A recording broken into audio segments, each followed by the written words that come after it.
आगे हम सतत आवेश वितरण के बारे में अध्ययन करेंगे, अर्थात आवेश का वितरण पदार्थों में किस प्रकार से होगा उसका अध्ययन करेंगे। उसमें पहला है रैखिक आवेश घनत्व। इसकी परिभाषा देख लेते हैं।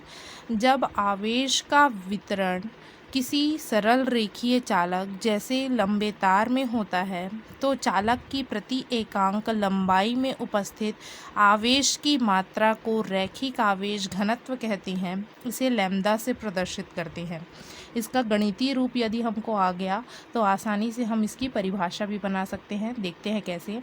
माना कि कोई चालक लेते हैं ए बी, जिसकी लंबाई कितनी है, स्मॉल एल है। यदि इसमें आवेश की मात्रा कितनी है, क्यू है, तो रैखिक आवेश घनत्व लैम्ब्डा इज इक्वल टू हमारे पास सूत्र होगा क्यू अपॉन एल। यहाँ से हम परिभाषा बना सकते हैं, एल इज इक्वल टू 1 ले या एकांक ले, तो हमारे पास लैम्ब्डा बराबर क्या आएगा, क्यू। एल का मान 1 हो गया। तो यहाँ से परिभाषा बन गया कि रैखिक आवेश घनत्व का जब आवेश का वितरण किसी सरल रेखीय चालक में जिसकी लंबाई क्या हो, एकांक लंबाई में, ठीक है, एकांक लंबाई में जितना आवेश उपस्थित रहेगा वही उसका क्या कहलाएगा, रैखिक आवेश घनत्व। ठीक है, एक बार फिर से परिभाषा देख लेते हैं। एकांक लंबाई में जितना आवेश उपस्थित रहेगा वो क्या कहलाएगा, रैखिक आवेश घनत्व। ठीक है, तो गणितीय रूप याद है तो परिभाषा बना सकते हैं। अब देखते हैं पृष्ठीय आवेश घनत्व। तो जब आवेश का वितरण चालक के पृष्ठ पर होता है तो चालक के प्रति एकांक क्षेत्रफल में उपस्थित आवेश को पृष्ठीय आवेश घनत्व कहते हैं। इसे सिग्मा से प्रदर्शित करते हैं। ठीक है, ये हमारे पास कोई चालक है जिसके पृष्ठ पर आवेश जो है वितरित है। मान लो इसका क्षेत्रफल कितना है, S है। ठीक है, और आवेश की मात्रा को पुनः क्यों ले लेते हैं, आवेश की मात्रा स्मॉल क्यू है। तो पृष्ठीय आवेश घनत्व बहुत ही इजी है ये, आवेश घनत्व सिग्मा इज इक्वल टू क्या होगा, S अपॉन क्यू हो जाएगा, सॉरी Q अपॉन S। फिर से यहाँ S बराबर 1 ले लेते हैं या एकांक, तो फिर से हमारी परिभाषा बन गई, सिग्मा इज इक्वल टू कितना आ गया, Q।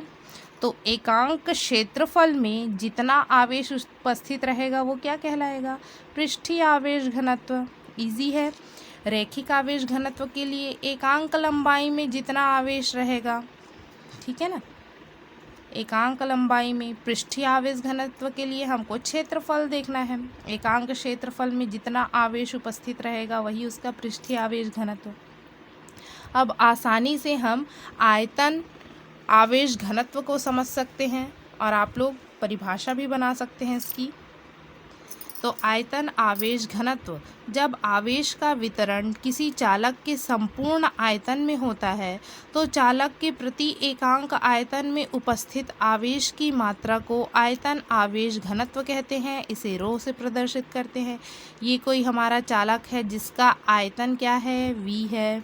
ठीक है, आयतन V है। अब आवेश की मात्रा को पुनः क्यों ले लेते हैं, आवेश की मात्रा बराबर स्मॉल क्यू। ठीक है ना, तो हमारे पास आएगा आयतन आवेश घनत्व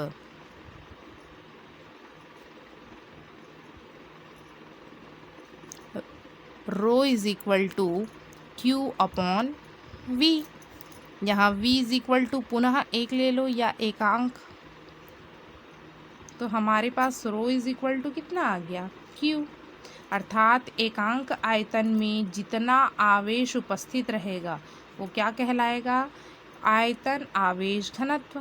ठीक है, एकांक आयतन में जितना आवेश उपस्थित है वही उसका क्या कहलाएगा, आयतन आवेश घनत्व। तुलनात्मक रूप में आप लोग पढ़ सकते हैं, रैखिक के लिए एकांक लंबाई में जितना आवेश उपस्थित रहेगा वो रैखिक आवेश घनत्व, एकांक क्षेत्रफल में जितना आवेश उपस्थित रहेगा पृष्ठीय आवेश घनत्व, और आयतन के लिए एकांक आयतन में जितना आवेश उपस्थित रहेगा वो आयतन आवेश घनत्व। इजी है, ठीक है।